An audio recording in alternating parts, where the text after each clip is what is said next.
I'm Pamela Williams of Pamela Williams Interior Design, and thank you so much for tuning in to Interior Intel. This Interior Intel is going to cover color harmony and how color can really make or break your space and how it has a direct impact on your psyche, mental health, and overall well-being. First things first, let's talk about the color wheel. The color wheel was first derived in 1666 by Sir Isaac Newton, and it's comprised of 12 different colors that are grouped into 3 different categories. The first category is primary colors, and those are our basic foundation colors that cannot be created by mixing any other colors together in the color wheel. Those primary colors include red, yellow, and blue. Now once you start to mix those 3 colors together, then you develop your secondary colors.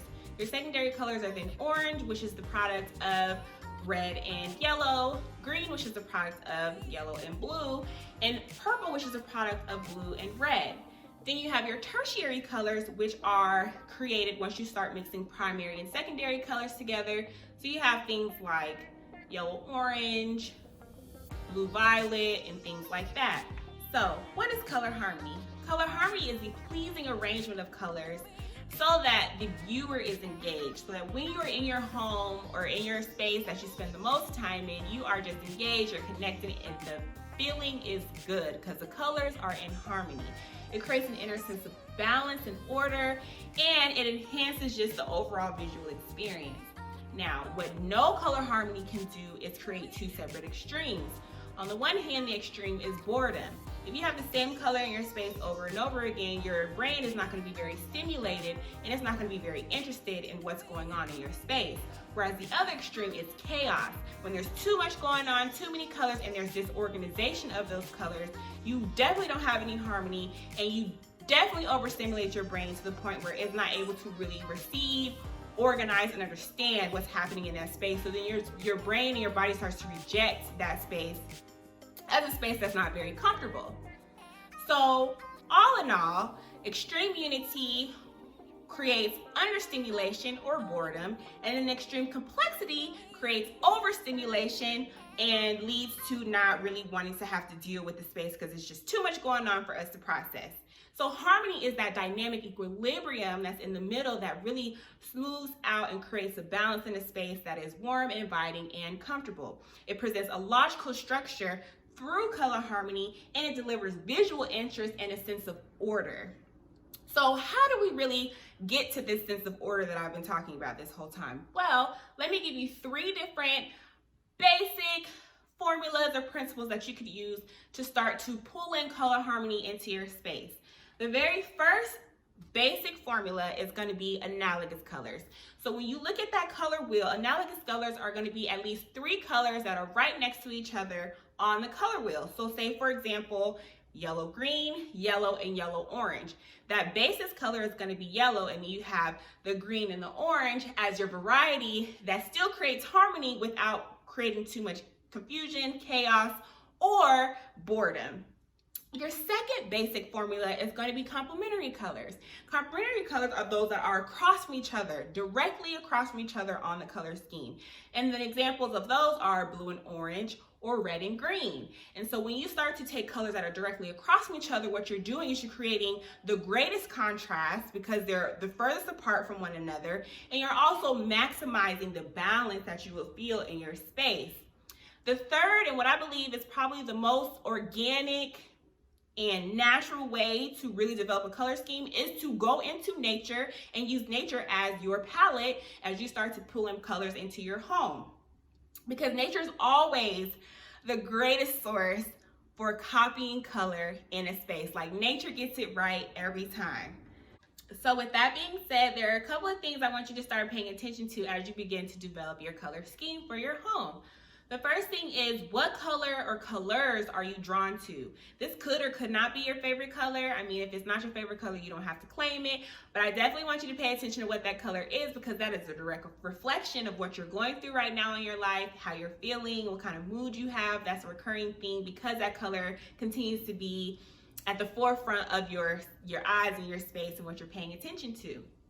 When you take that color, you can then begin to look at the color wheel and develop a color scheme that is harmonious and very pleasing for you to experience in your spaces.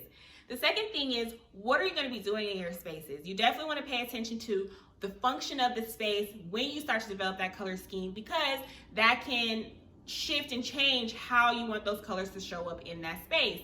So say, for example, in the bedroom, for me, I like for my bedroom to make me want to fall asleep instantly. Like as soon as I walk in the room, I want to be sleepy, I want to be cozy, I want to feel good, I want to just relax. So I like to steer more towards cool colors and more desaturated, muted colors, because that's what really creates that vibe for me in my space. So it all depends on your lifestyle and what you like, but definitely start to consider that as you begin to build your color scheme throughout your home, because it would definitely make a huge difference. Then you want to use one of those basic formulas we just talked about as you begin to build on top of your foundation colors or the function of the space to create your harmonious color scheme.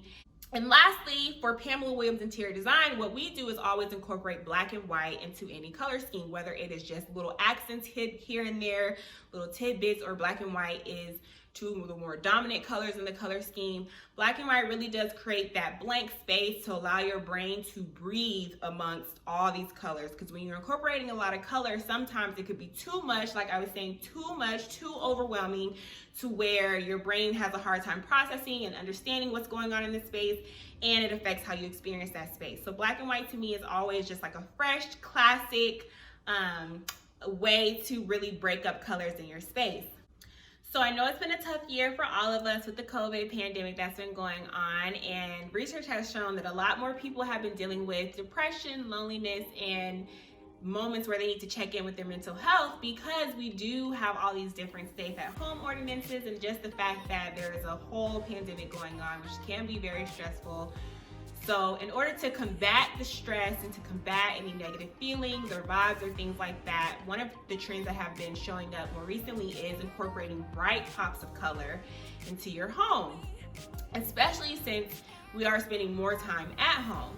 So in order to incorporate those pops of colors, you can do different things, such as bring in one piece of artwork that has pops of colors. You can even paint your own artwork.